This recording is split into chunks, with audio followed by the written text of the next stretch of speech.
The mountain let me inside first. The storm came fast. Whiteout. Wind so loud it felt alive. I was halfway up the trail when the temperature dropped and the sky turned the color of old bruises. Going back wasn't an option. I would have frozen before I made it a mile. That's when I saw the cave. Just a dark mouth in the rock, breathing out warm air like the mountain was alive and tired. I decided to go inside to wait out the storm. The first thing I noticed was the smell. Something metallic and dry, like blood that had been gone a very long time. It clung to the back of my throat, heavy enough that breathing felt like work. I should have turned around then. But I was exhausted. My legs were shaking. My hands had gone numb hours ago. Every thought felt slow and distant, like it had to travel a long way to reach me. The cave was warm, warmer than it should have been, and quiet in a way that felt safe when you're too tired to question it. I found a spot against the rock wall. The stone was smooth where I leaned, worn down by time or pressure or something I didn't want to think about. I dropped my pack, unzipped it with clumsy fingers, and pulled out a strip of beef jerky. It tasted like salt and rubber. That's when I heard it, deep inside the cave. A sound like rocks shifting, then tumbling. Not loud, distant, muffled, but deliberate. I froze, listening. Nothing followed.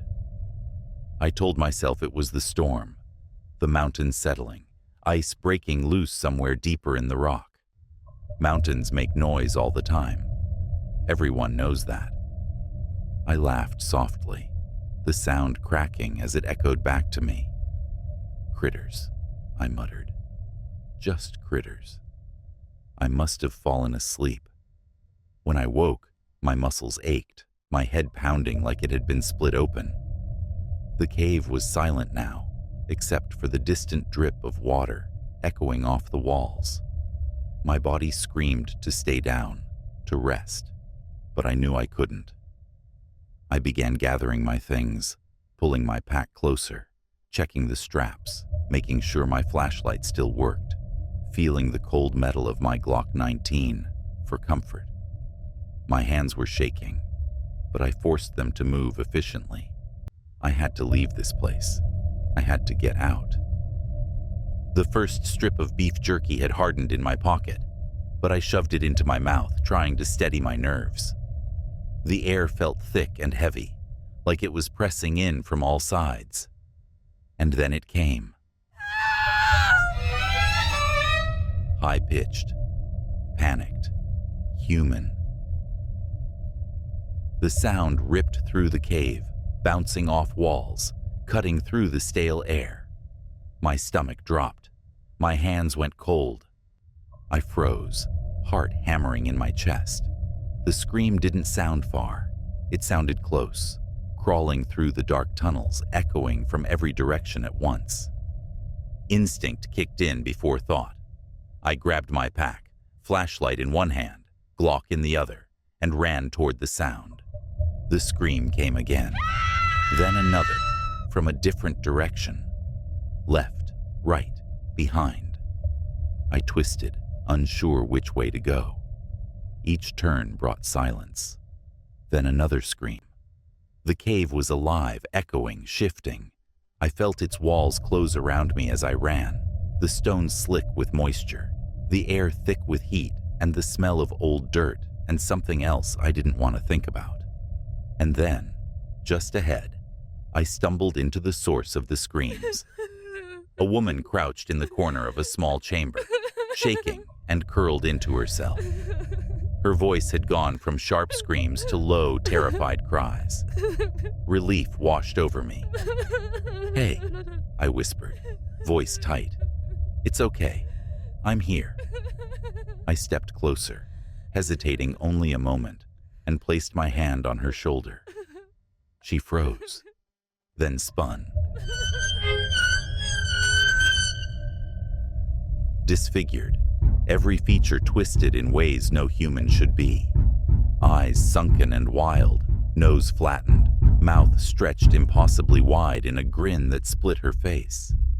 Her limbs moved in jerky, unnatural angles. She stared into my eyes. I froze, heart hammering. Then she lunged. My body reacted before my mind could catch up. I sidestepped her with a grunt, flashlight swinging wildly, and my Glock came up automatically. 2 quick shots rang out in the chamber. Her body collapsed instantly. The echo of the gunfire bounced off the walls, but I didn't wait to see if she moved again. I backed away slowly, then bolted toward the next twisting tunnel, heart hammering, flashlight beam trembling with every step. Somewhere deeper in the cave, the mountain seemed to exhale, welcoming me into its dark maze. And I knew I wasn't anywhere near safe yet. I ran blindly toward what I hoped was the cave's exit. The flashlight bounced across wet walls and jagged rocks. Then it slipped from my grasp. It clattered to the floor and rolled into shadow, but it stayed alive. I froze. The dark ahead stirred. Before I could reach for it, a hand shot out of the shadows and grabbed the flashlight. The beam swung upward, illuminating a face I would never forget. One eye stared deep into mine. The other was half covered by a jagged chunk, where jaw should have been, revealing a mangled mouth beneath. Skin twisted, raw, warped. A face that shouldn't exist. A huge, deformed man. His shoulders towered over me. His frame was massive, limbs thick and grotesque, yet his movements were unnervingly precise. I froze, every muscle screaming to run, but my body wouldn't move. I took one slow step back, then another. But before I could react, I was struck with something blunt from behind. Then, everything went black. When I awoke, I noticed I was in some sort of cell, made with sticks and twigs. The smell of dirt and smoke surrounded me. I was huddled inside, heart hammering, muscles stiff. A small figure pressed against 2 of the bars. A girl. Small, humanoid, but not human. Her movements were jerky, twitching like a puppet with snapped strings. Her wide, curious eyes stared straight at me, tilting her head unnaturally. I crawled back as far as I could, huddling against the far corner. The girl didn't retreat. Instead, she pounced on the weak sticks for bars, tilting her head as to analyze and study me. Her wild eyes locked on mine. Then I heard footsteps. The little girl creature instantly snapped her head in a 180 motion to see who it was. Her body still locked in place, like an owl. Slowly stepping into the chamber. His frame was massive, shoulders like bent trees, limbs grotesque, movements heavy but precise. He carried a candle that flickered, casting dancing shadows across the walls. It was him. The man whose face I seen, holding my flashlight from earlier. My pulse hammered in my ears. The man stopped in front of my cage. Without a word, he bent down, picked up a shard of quartz from the floor, and etched large, jagged letters into the wall. 5 days. The candlelight illuminated the letters as he finished. 5 days. The man stepped back, lifting the candle and moving toward a different exit. I pressed myself against the back of the cage, heart hammering, every muscle tense. The man's candlelight faded down the tunnel, leaving the chamber in shadows. What does that mean? 5 days? Do I have 5 days to escape this cave? I instantly jumped up once I could no longer hear footsteps. I nudged the door, with a few hard shakes until it gave way. Visibility was at 0, so I used the cold stone wall for guidance. I moved slowly, hands sliding along the cold cave wall. Step by step, I traced the contours, feeling the rough stone beneath my fingertips, until I hit a corner that jutted outward. I stumbled forward and fell into what felt like a larger room. In this room, I found my bag, along with my flashlight.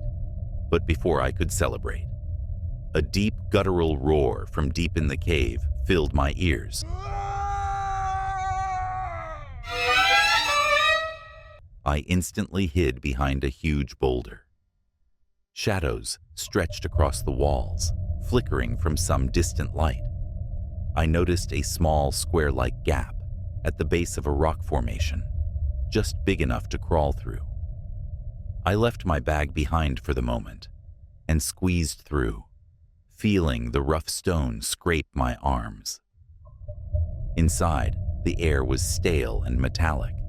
My flashlight flickered across the floor, and there it was, a skeleton clutching a rusted axe. My hands shook as I reached for it, feeling the weight of something familiar and deadly in my grip. A sharp noise from the larger room made me freeze. I slowly turned my head toward the small gap, and my stomach dropped. A head, stretched impossibly long, was peering through the opening, eyes bulging with tiny pupils, neck extended in a way no human neck could be. Its gaze locked on mine, unblinking. Then, with a sudden violent motion, the head pulled back, smashing against the corner of the gap with a loud crack. And then it disappeared, retreating into the darkness of the larger room. For a moment, the hidden space was silent. Exhaustion overtook me, and I finally allowed myself to drift into a tense, shallow sleep far away from the gap. When I woke, the head was back, hovering just inches from my face, bulging eyes, impossibly stretched neck. Every instinct screamed, but there was nowhere to go. I reacted before I could think. My body coiled like a spring, and I sprang to my feet, axe raised high. The first strike broke the neck, sending the head swinging violently. It smashed into the walls and ceiling, spraying blood across the room and soaking me. The creature began trying to pull its head back through the gap, but before the head could get through, it was violently knocked off as it hit the same corner of the gap as before. Trembling, I creeped back to the small, only to notice the body of whatever creature head was peering in at me, to be guarding the gap. I pushed it out of the way and squeezed back through the gap, soaking my flannel in blood as I climbed to my knees, scooping my bag and throwing it back over my back. I clicked on my flashlight and began running in the direction I thought I came from, making lefts and rights, pausing every time I thought I heard something. After a matter of time, I found myself back in the room where I first encountered the crying woman, only for her body to not be where it was when I shot her. My eyes traced the room, guided the flickering flashlight only to see something in my pre-referral, standing in the corner. It was her,